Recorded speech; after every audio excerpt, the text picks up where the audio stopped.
Good morning, everybody. Thank you for coming in.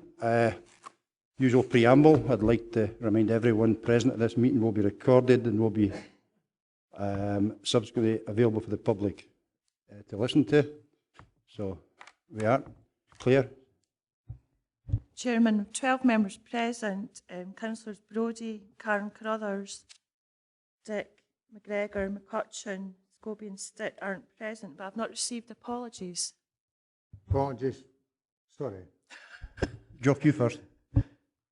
Apologies for Councillor Stitt. I was under the impression that Councillor McCutcheon was coming, so maybe I ran late, but put her apologies in just in case he doesn't turn up, please. Yeah, and the same for Councillor Dick. He's on his way. Apologies Leader. to Councillor Carruthers. No, I didn't. Got that.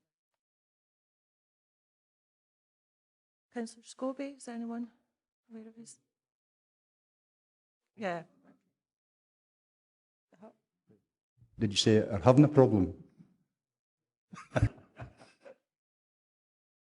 There's 12 members present at the start of the meeting, Chairman. So we've got it. Yep. Thank you. Any declarations of interest? Councillor Syme. Thanks, Chair. It's just aware my father is currently on a care package, unfortunately, and I don't think it'll affect any of the discussion today, but it's just I'll have an awareness if there's anything comes up with these issues that I will be declaring an interest for the immediate future. Thanks very much. I don't think I'll stop you taking part in anything today, John. So thank you. Can we move on to item 3 then, the minutes of the 25th of October? Are we the minute agreed? Thank you. Item 4, the minute of the 27th of November. Are we agreed on that as well? Thank you. And the minute of the subcommittee of the 23rd of November. Are we agreed on that one as well? Councillor McKee? Can I raise an issue on this Social Work Services Subcommittee?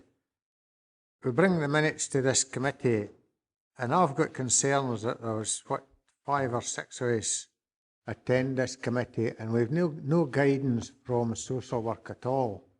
And there's budget issues, and there's issues that's very often spoken about here. And we've no guidance for the Social Work Committee, which personally I feel isn't correct. I think we shouldn't be making decisions for the whole committee, especially in the likes of the community centres, voluntary day centres, these sorts of things. Over the years, there have been a great lot of discussion held here about these, specifically about day centres. And as I say, if we're not involved with them, we don't really know what sort of thing they're needing. And there's people probably around the table more knowledgeable than some of us that go to the this subcommittee. So I was wondering if can we tie these agendas into the Social Work Committee agenda and try and get some guidance for the members that sit in this subcommittee. Chairman, Councillor McKee, I think the subcommittee has full delegated powers from the Social Work Services Committee. But if it's, I think maybe in terms of tightening up remits in general and delegation in general, the ad hoc sub could look at this just to make sure that what is actually delegated to the sub is correct in terms of what it should be looking at. So it's, it's not an issue we can resolve today, but something we need to look at. No, I appreciate that, Claire, and thanks very much for that. But I recognise the delegations there, but it's just that I feel that the full committee should be speaking to, we should be listening to the full committee about some of these things that's discussed, so that the decisions we're making are based on the fullest information for other members that's maybe more involved sometimes with some of these aspects. I think your point's well made, Jock, and I would actually view this on, really should that have been on the agenda for that meeting rather than somewhere else? I think, is that what you're trying to say? Is that what you're coming up with? Is that what you mean, John? Yeah? Well, the likes of day centres, as I say, there's people around here maybe involved more directly with day centres. Certainly I'm not. And my knowledge of day centres is what I get for other members. And they haven't got a chance to fill us in with what they would like to see for day centres. So we're making decisions on day centres. And I'm not speaking for everybody, by the way, on this committee, but for myself, we're making decisions on day centres and not necessarily with the fullest knowledge. And we're looking at the capabilities of day centres, what sort of services they can provide and all that sort of thing. So we really need to be fully informed on specifically on them, but there's other items as well that can crop up. Okay, Councillor Dempster and then Councillor Maitland. We've been there, Chair, and I don't think we need to rehearse it. It's quite clear that it's a partnership working with the Health Board. Health Board put money into that, some of these schemes, and we have before gone through this whole debate at committee, and as was rightly pointed out, we have delegated authority and we do make decisions. We can take a cognizance of what's said at social work in relation to these things, but it's a standalone committee and that's been dealt with, and it shouldn't have changed, but either that or you might as well send cardboard cutouts with a message of what the committee here say. So I'm happy and comfortable that the way it's working, it's the way it should work, and we should have, if we don't have any knowledge, we should glean that knowledge before we go to committee to make a decision. One last, Councillor Maitland, and then I'm going to note the comment and move on to the next part of the agenda. Yeah. Point's been covered. Thank you. Points noted, Councillor McKee. Thank you. Are we agreeing? Happy with the minute? As is, right? Thank you. Can we move on to item number 6, please? The revenue budget and monitoring for the period up to October 2012. Report the Director. Director, have you anything else you'd like to add to this report? Nothing to add, Chair. Happy to respond to questions from members.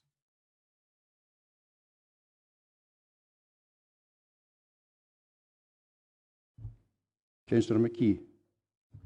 Thanks, Chair. Two or three questions. You're on about overspends, like to children and families, and there's various sections actually where there's clients move from one section to another.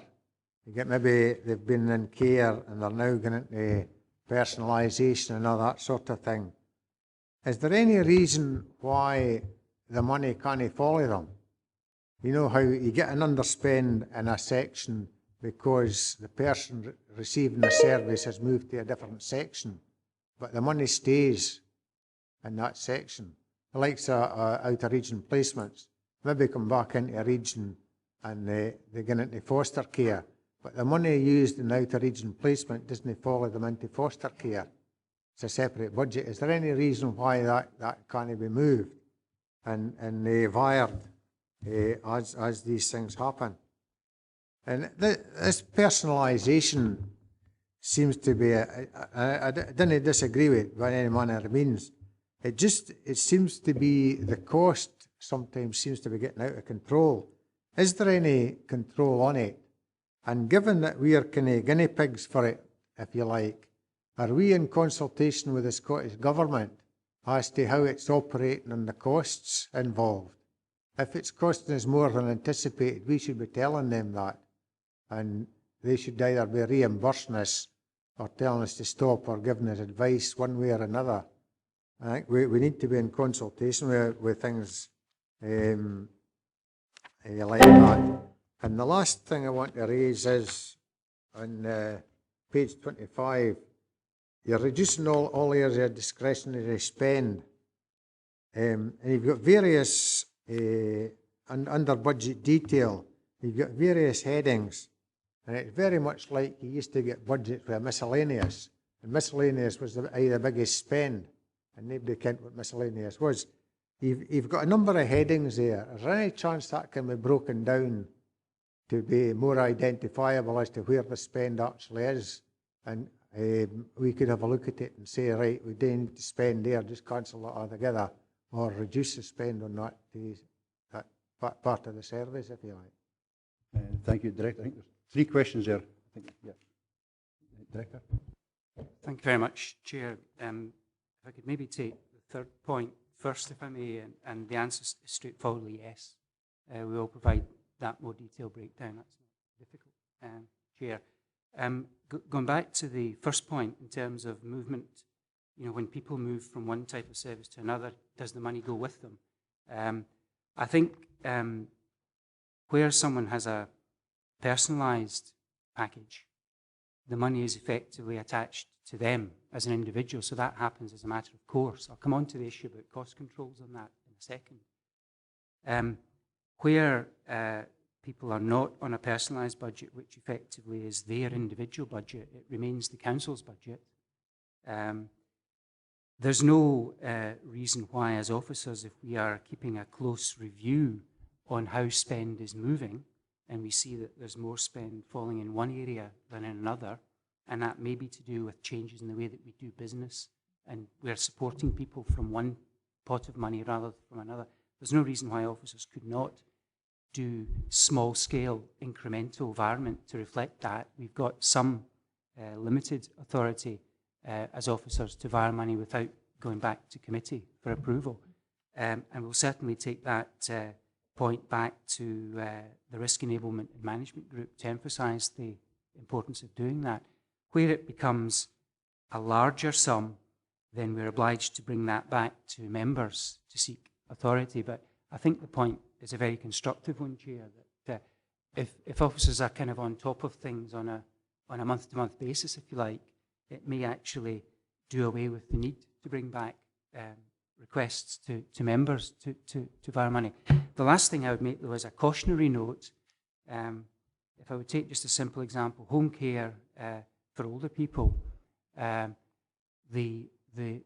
tends to be growing need for that type of service, and people who no longer receive home care support in the traditional way tend to no longer need that support because either they've had to go into hospital or they've gone into a care home, but there's always at least one and maybe more than one other person coming along behind them, as it were, who needs that support at home. So it's not just as simple as saying we can always move money as people no longer need it. We would need to take a kind of differentiated view depending on the type of need that we were meeting. But I think the fundamental point about moving money in a very practical way within the delegated power that's open to officers is a very sensible one, and we'll take that one back. In terms of personalisation, I think I was at pains in the paper, if I can find the right paragraph, Chair, if you'll bear with me, I think it was paragraph 5.2 on page 17, where I'm trying to kind of, in a sense, kind of remind members that behind the budget, there's a real benefit and a real sort of progression in the way that we're allowing people to have more choice and control, all of which is a good thing and is very much in line with Scottish Government policy. What we need to do, and I'm going on, I think, to kind of say that in paragraph 5.3 of the paper, is to do that within the resources that are available, recognising that there are resource constraints. And part of the work that we're doing within the Risk Enablement and Management Group is to absolutely quantify the overall pressure on budgets that is created by personalisation and see if we can actually set some kind of rules in terms of limits. Now, it's not quite as simple as in traditional ways of working, because members will recall at the heart of personalisation, it's very much a joint process with people themselves and with families. So effectively, they're taking more control, they're taking more choice over things. And so the process of negotiating fixed limits to costs is a more sensitive one, and it would need to be discussed very fully with the individuals and the families. But I think my sense of it is that the people that we are supporting out there are not ignorant of the pressures that are on public services, and they do know that if we say to them there are certain limits to what we can provide, they generally will accept that that's not an unreasonable thing to do, because whenever they open their newspapers or whenever they watch the television or listen to the radio, there's some story about downward pressure on public spending. But we do need to, in a sense, set those rules, as I think of them, in terms of overall limits, so that we are able to manage both providing more choice and control to people, but recognising that we've only got a fixed pot of money within which to do that. The question of going back to the Scottish Government, we do have continuing close links with the Scottish Government. As members will be aware, we were one of 3 test sites. 2 years ago, there was a little bit of start-up money or seed-con money, which was really to help us to get up and running. But the expectation had always been that the ongoing revenue costs of implementing personalisation would be for each individual local authority to determine, and indeed to discuss with partners how that money would be identified. And that's the position that we're in. The Scottish Government remains very interested in how personalisation is developing, and I've made reference in paragraph 5.2 to national recognition. We were asked to give evidence earlier this year to Scottish Parliament on progress with personalisation, and there is to be a local expert panel session on personalisation in Dumfries on the 25th of January. I believe invitations have gone already to the chair, to the vice chair, and to each of the political group leaders, inviting them either to attend or to be represented at that session. So it is high profile, and there is continuing Scottish Government interest, but there's never been any dubiety that the ultimate responsibility for managing within budgets stayed with local authorities, and it's about working differently rather than doing something over and above what we're already doing. And I think what we're seeing at the moment is that kind of transitional period where we're trying to bring in new ways of working while we're still committed to old ways of working. And that is a challenge in the short term. But over time, I think it's anticipated that more of the spend would shift to personalisation, and there would be a compensatory reduction in spend in other budget lines. But we're not quite there yet. But we're very much sighted on the issue, and the issue of applying cost controls is something which we're looking at actively within the Risk Enablement and Management Group. I appreciate what you're saying about you can't close one service down and open another one up. You've got to have an overlap, and that costs money. And we've got to ensure that the Scottish Government recognises that as well and is willing to compensate for it. The only concern I would have, and this is not a reflection of the staff, because I think the staff will do a pretty good job, but it's asking people, when you're going to personalisation, you're saying that you've got a restricted amount of money, and people, although they'll accept, as you say, they'll accept what we say, but you've got to ensure that they're not willing to give you something back that's really a service they really need.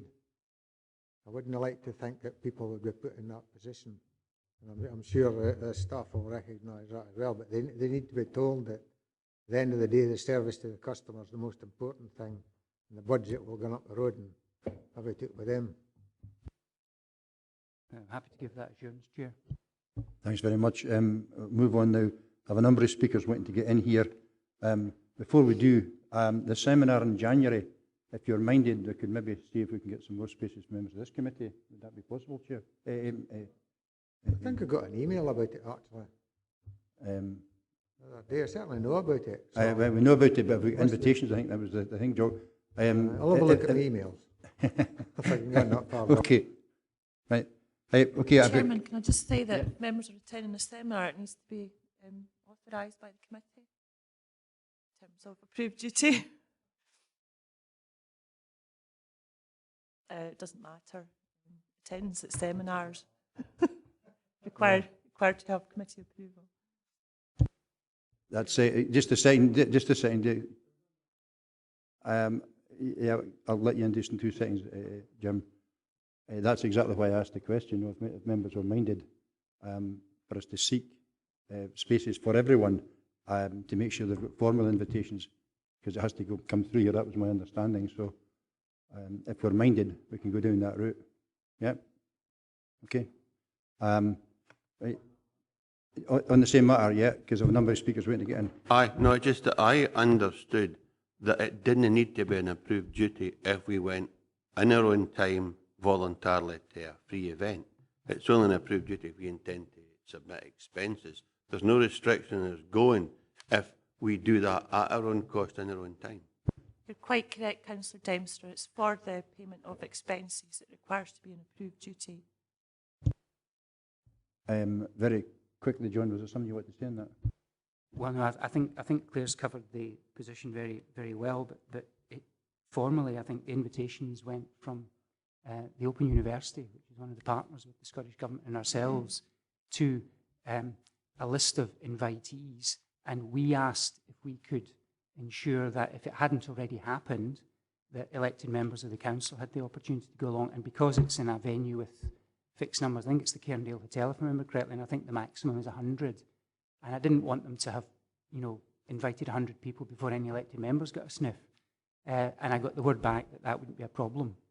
So it's on that basis, but I mean, I think Claire's advice is the way to go.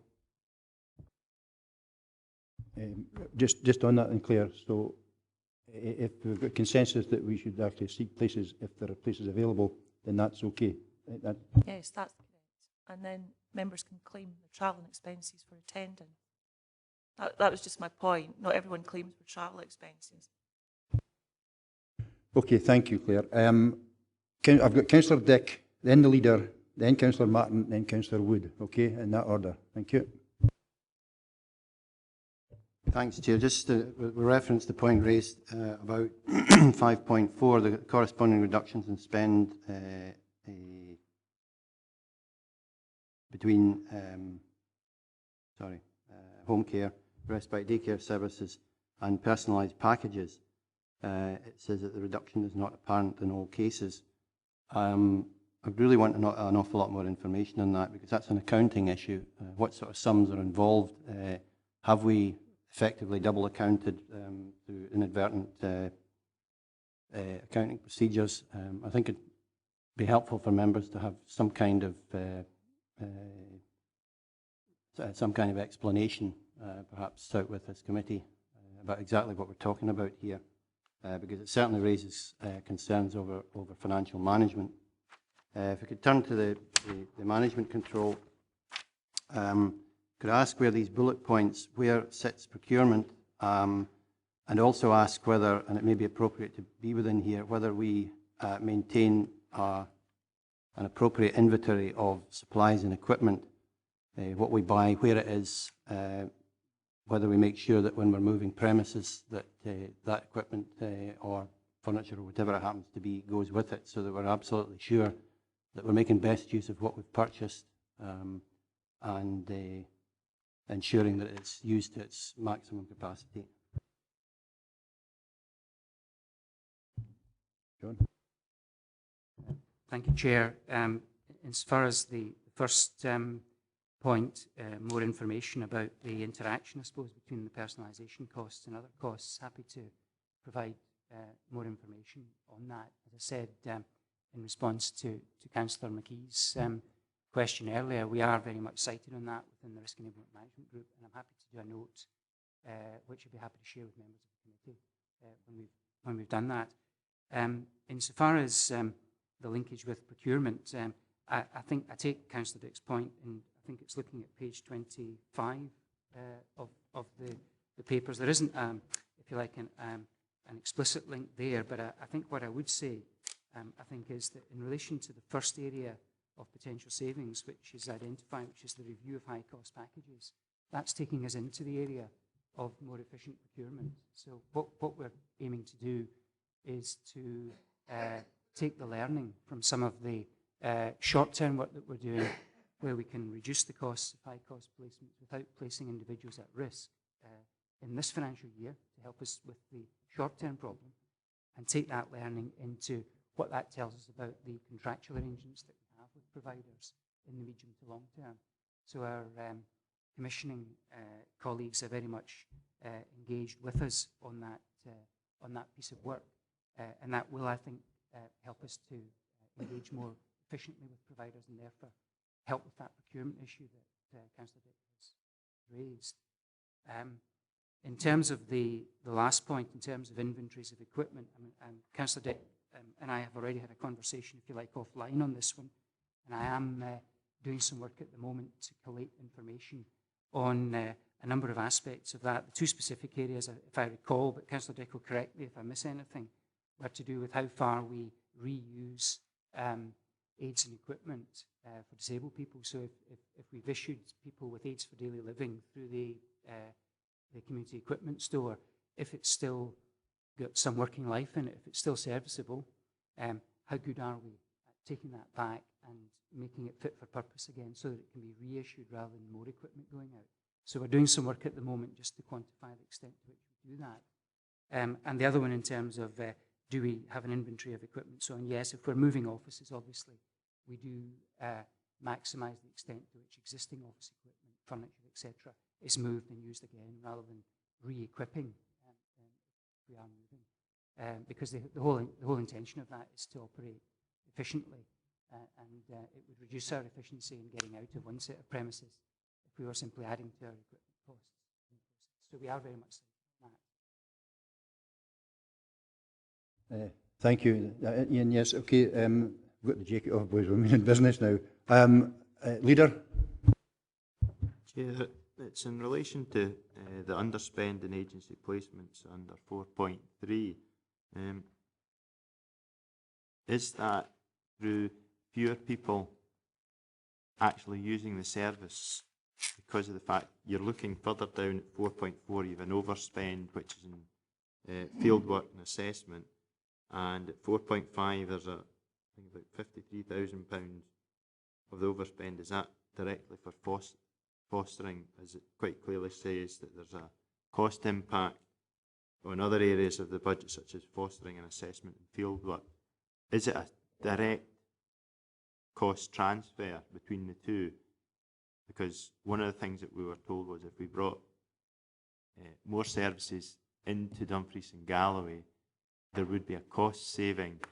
I realise that we do have the benefits that the child is placed locally and family benefit from that, but is it a case of the costs and actually the costs reflect the saving is actually the additional cost in other way? I think what we've indicated, if we go back to paragraph 4.3 on page 16, we've identified particularly use of alternative methods of service provision as an alternative to agency placement, particularly intensive fostering, which is one of our more high-cost areas of fostering because of the nature of the needs of the young people. So there is, to some degree, a transfer. I think when we've discussed this at committee before, I've kind of used the kind of analogy of a balloon, that if you squeeze down in one end, it kind of pops up again at the other end. So there's to some degree, there's an element of cost transfer here, rather than cost reduction overall to the council. But we would expect that over time, the overall cost to the council would come down, but it won't be achieved overnight by some of these changes in the way that we're doing things. But I would want to maybe just say a word just to commend the work that colleagues have done in terms of addressing the reduction in agency placement. Very, very hard work has been done to reduce the number of children who are placed firth of Dumfries and Galloway, and also to reduce the numbers of children who need to be placed at all, if we can place them with alternative family arrangements such as fostering arrangements. And that's had huge benefits in terms of better outcomes for those children and better opportunities for them to reintegrate back into local communities and with their families. So I would argue that even if the costs had remained stable or static, there would be a best value benefit in the sense that, whereas with agency placements, it's very often difficult to see what the benefit has been from all that expenditure. With some of these other methods, you can definitely see better outcomes for those young people, and that's a best value. Thank you. Councillor Martin and then Councillor Wood. Thanks, Chair. It's just on the social work financial recovery plan, the review of high cost packages. We've got it there. It's £75,000 would relate to the last quarter. So I take it that's 3 months. It's just that we've got to give in there as the estimate is. That to me is very much like the assumptions we had last year on personalisation, where we overrun with quite a bit due to we just assuming that we would make these savings. That's just an estimate to make them savings. We'd only need another half a dozen people to come in there with a high cost package, and that completely negates that savings. So I'm just not sure what's the difference between an assumption and an estimate is there. I think we've used the term estimate because at this stage, the work that we've done has been, if I could use the phrase, a kind of desktop exercise. We've looked at the overall profile of those individuals. We've not actually seen every one of them face to face and talked face to face with all of the providers. That process is just getting underway at the moment. But we're reasonably confident on the basis of the work that we've done to date that the level of saving, the target saving, the 75, which you're quite right to say is for 1 quarter, that's the 3 months, is deliverable and is achievable. It represents, I think, a 10% overall reduction in cost. So effectively, if you're thinking about these are people who maybe have a package of £1,000 or in some cases more per week, we're looking at £900 a week still being invested in those people. So we think that we can still provide reasonable services that provide for their safety and for their protection, as well as for their development within that reduced sum. So we are confident. And as to the difference between an estimate and assumption, I think this is an estimate, not an assumption, but I don't want to get into semantics about it. You're right, John. No, I'd just like to thank the Director for his reply. It's still this last year, as I say, I heard the same thing on an assumption, and we didn't make anything near what the assumption was meant to be. Well, this is why I'm not making assumptions, I'm making estimates. Okay. Right, okay, Councillor Wood and then Councillor Syme. Thank you, Chair. It's to ask the Director. It's similar to the point that was made by Councillor Hislop with regard to 4.4 and 5.6 with the assessment and fieldwork section. We have obviously an overspend in the children and family sector, and yet we have an underspend in the adult sector. Is this going to impact on our cost savings because we don't have the staffing to do the assessment and fieldwork necessary to give us the cuts that we're hoping to have, or at least the efficiency savings that we're hoping to gain? The very short answer to that is no, Chair. I mean, albeit that there are some vacancies, as we've indicated in paragraph 5.6, within some of the adult sections. A number of them are within training and non-frontline services, and the 234,000 is a very small proportion of our overall staffing costs. So we're confident that we have enough staff in post to undertake the work that needs to be done to deliver the savings that we've identified in Appendix 3.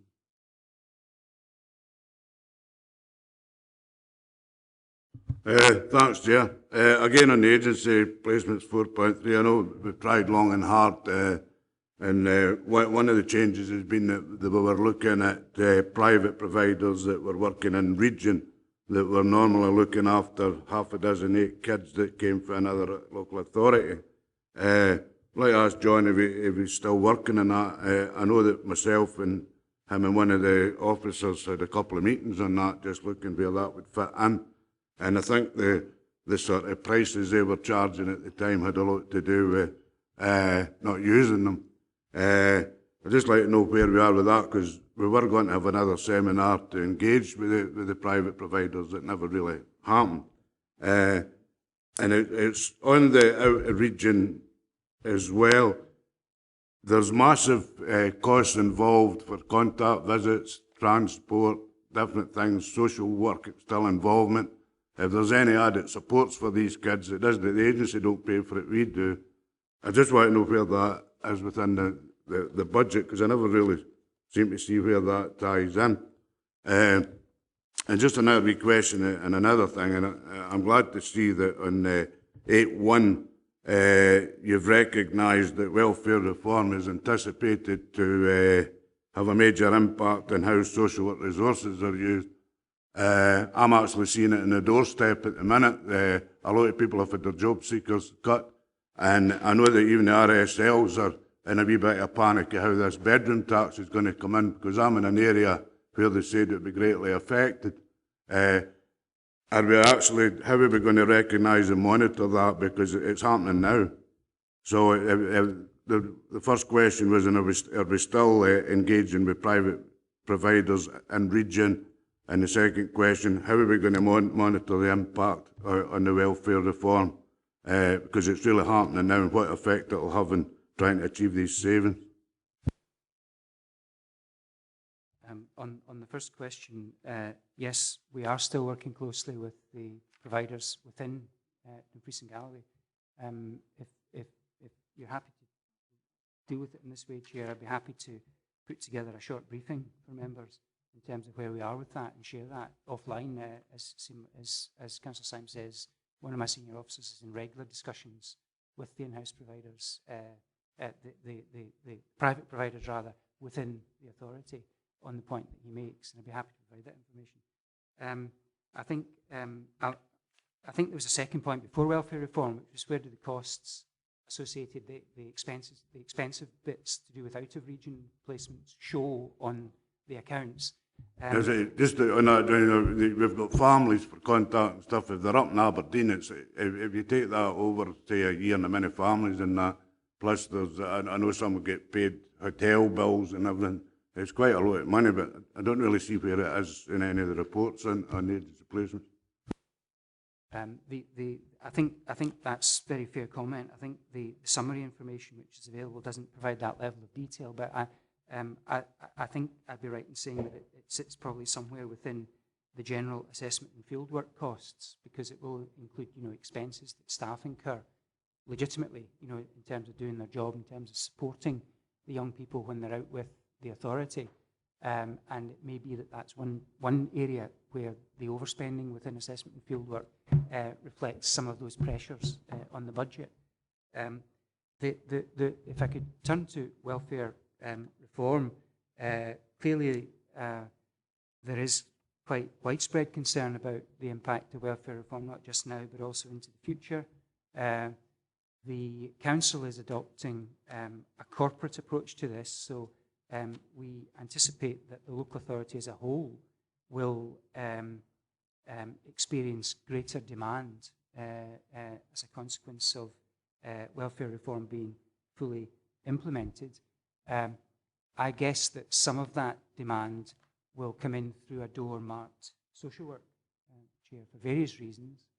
The other area which I think will be particularly impacted on, I think, will be our revenue and benefits activities because of the administration of the successor to the crisis loans and the social fund, the Scottish Welfare Fund, I think it's going to be called.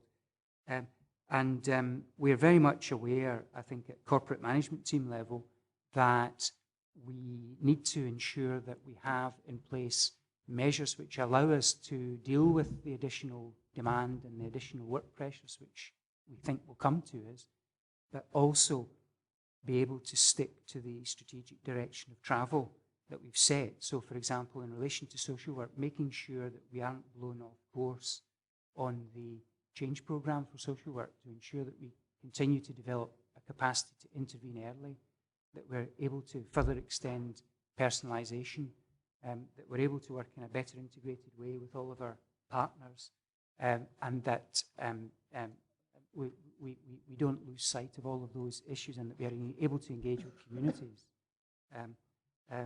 COSLA, I think, has recently written to local authorities about the arrangements that they have in place, seeking to ensure that councils across Scotland have got are properly cited on all of the impacts and the implications of welfare reform. And I think they're talking about what they call a local authority checklist of things that we ought to be doing.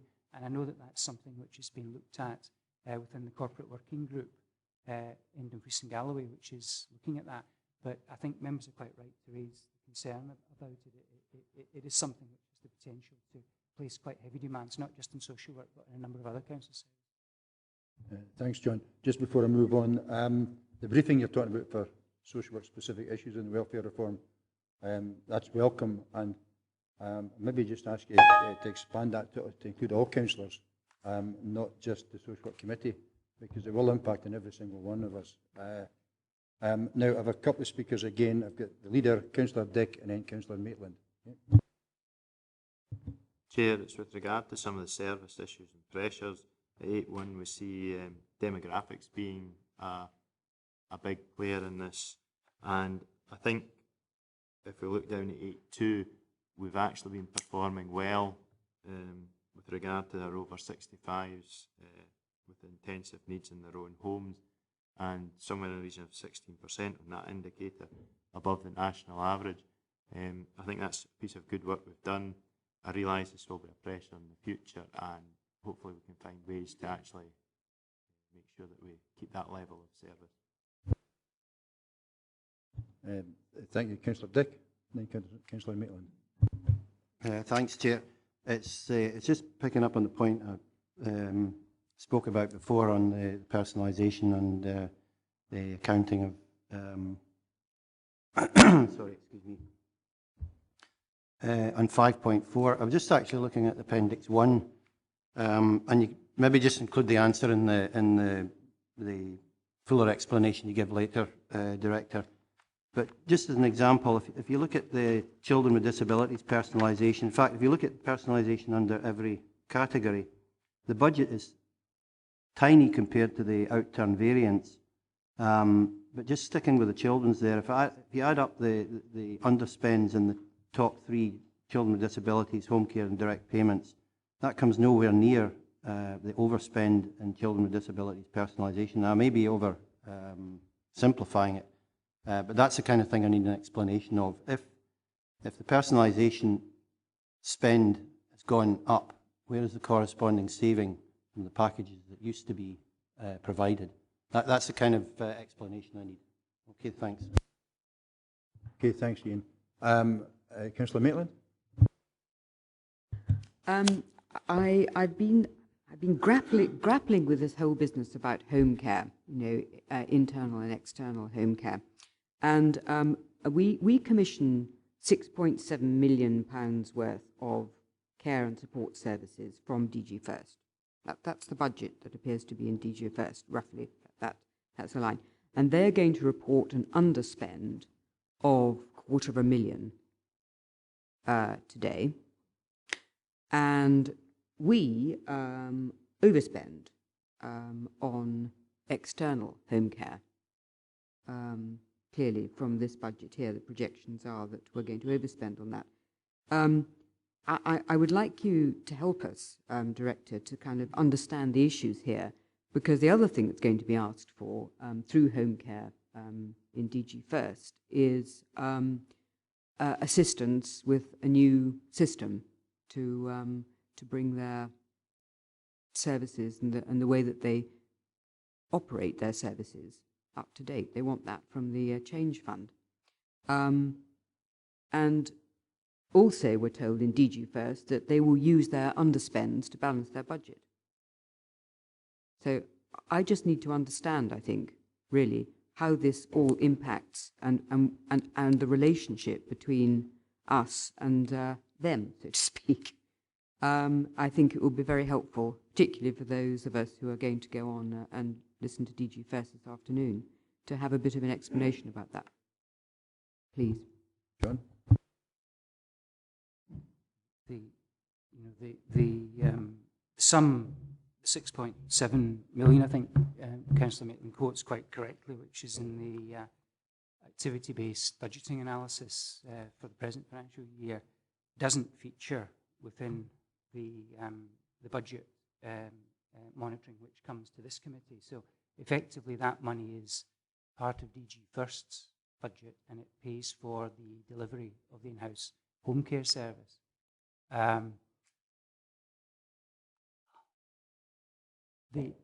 I'd be hesitant to say that there's a very direct relationship between underspending in that part of the council's activities and overspending in this part.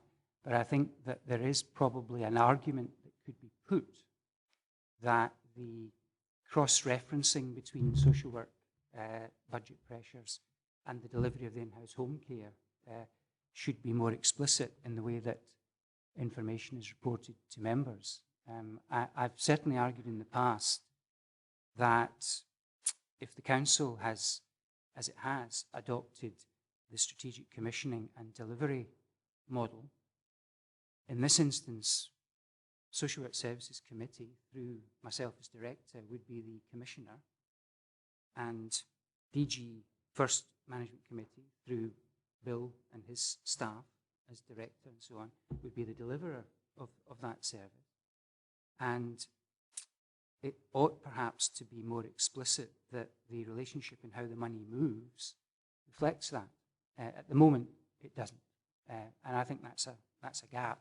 Now, there may well be some accounting challenges to address to get to the position that I'd like to be at, but I'd like to see some indication, probably both for members of Social Work Services Committee and for members of DG First Management Committee, of performance against the 6.7 million.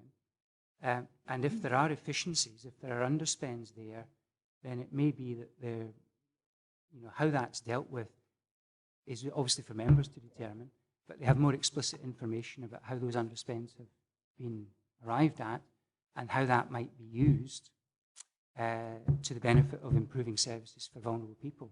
And whether that meant that some of that underspend was recognised as being available to social work services because that would help them with their activities, and some of it might remain with DG First. Well, I don't want to speculate on that, but I think that there would be merit in having that more sophisticated model of accounting. If I took the example of our relationship with the market, when Social Work Services Committee effectively commissions a private provider to deliver home care, it's on the basis of a contract with an agreed early rate. And the provider doesn't receive any money unless we commission a service. So they're taking that risk up front. It's not a case of an allocation of money going out to providers and, if it's used, it's used. If it's not used, it's not used. Now, I'm not suggesting that it's as simple as that in terms of accounting between in-house services, but I'd like to get to more of a position where there was that kind of transparency about how the money was moving so that we could make informed decisions, or at least elected members, both on this committee and on DG First Management Committee, would have better information to make decisions transparently about how that might then be dealt with. And it might very well be that if there are other overspends that are going to be incurred in order to improve things for the future, and it might well be that offsetting some of that against underspend would be the right thing to do. I make no comment or judgment about that. That's a matter for DG First Management Committee. But I'm simply arguing that having more transparent reporting that recognised the strategic commissioning and delivery relationship between this committee and DG First Committee through myself as the Social Work Director would be helpful. Chair, it's on the same subject. That's what I was trying to get your attention. Just a second. The questioner's coming back in. Yeah. Thank you. That is helpful. And Chairman, my view is that we ought to have a piece of work done which actually helps us to understand and make certain about that transparency. Because, at the moment, I'm not certain how I would say, am I getting a best value service from the in-house side of things? I'm well aware that we've done a review and that it is very important to have an in-house service to allow us to deal with the difficult packages and the market failure. I'm fully aware of that, and I have no difficulty with that.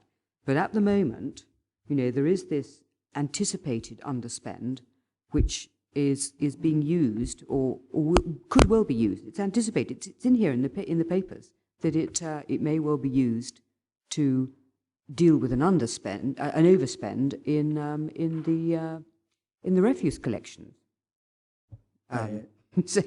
So I would simply say to this committee that I think we need to get a handle on this, and I would leave it to you, Chairman. But I think in short order that we ought to have a piece of work coming back to explain, just in clarification of our commissioning role, how we commission, and I would suggest to you also that in fact, actually, we ought to hang on to that budget.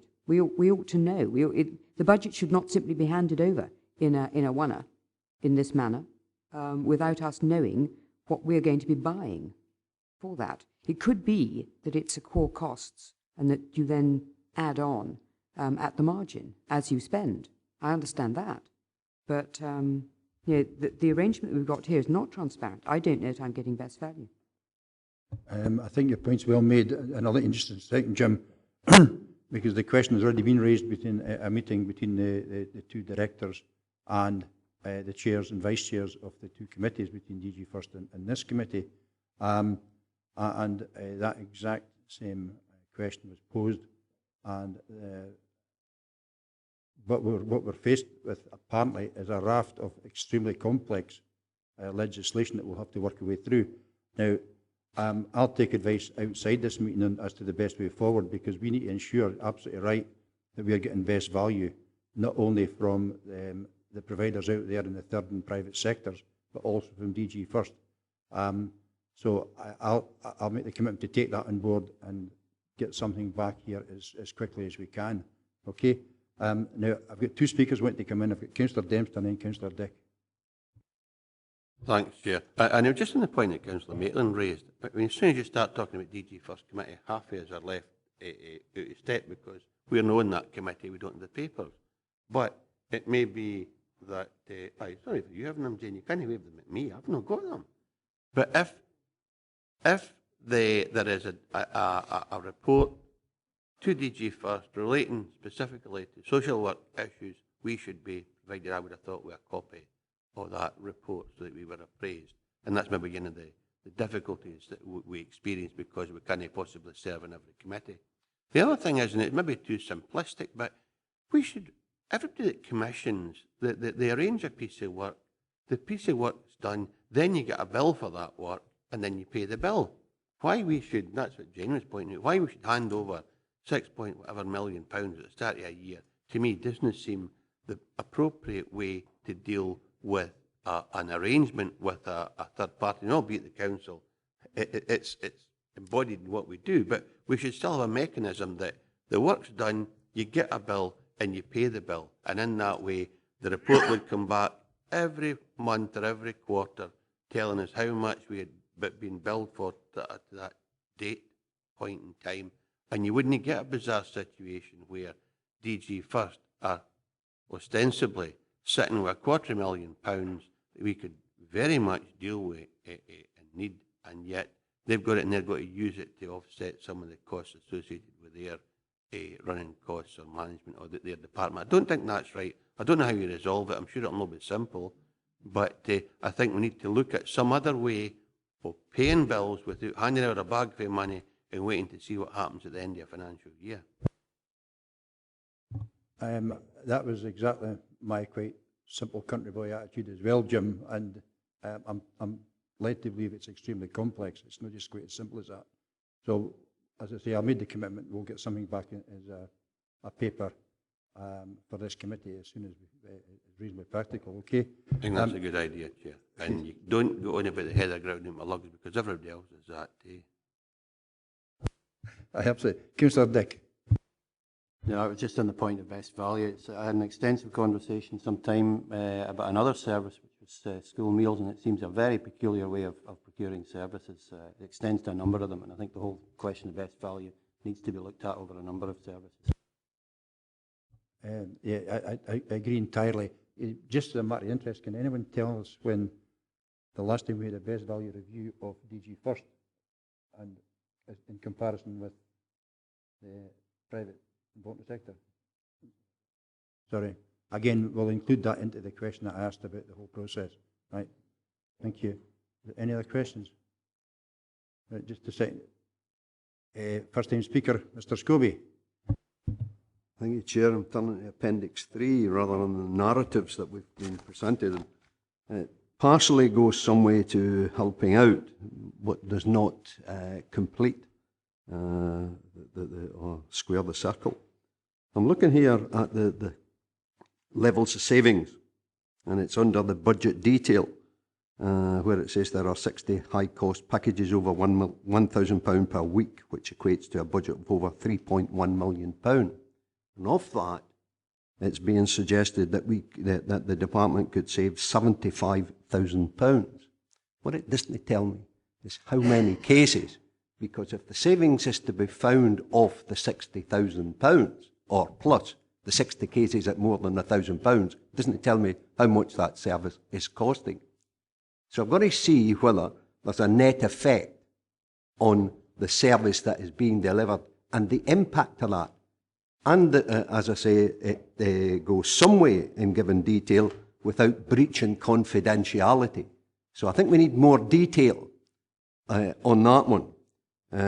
Likewise, if we look down at the next one, reduce all areas of discretionary spend, and then the budget detail and the narrative to that refers to areas of conference fees, internal training, furnishings, hospitality, post, and I presume that's the delivery of post, photocopying, books, etc. And then it goes on to talk about standby call-outs.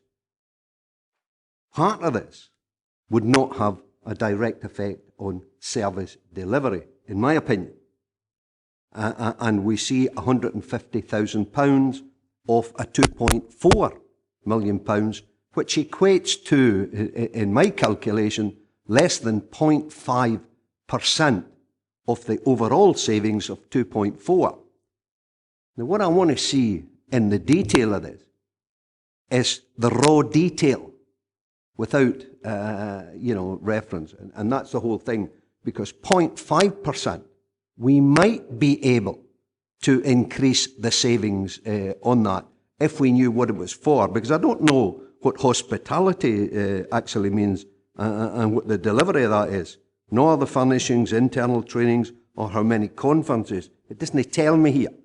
So I think, I need greater detail to that, because if we are to scrutinise, as we should be doing, then we need more detail on that, and indeed the raw detail. Similarly, scope potential for allocation of funding from National Change Fund, which is £300,000, and all it says is demonstration of spend which meets criteria. We need the detail of that, because if it's a matter of putting our hands in the NHS's pocket and taking money out of them, then let's hear about it. I'll finish in that, Chair, because I think I've given you enough to contend with.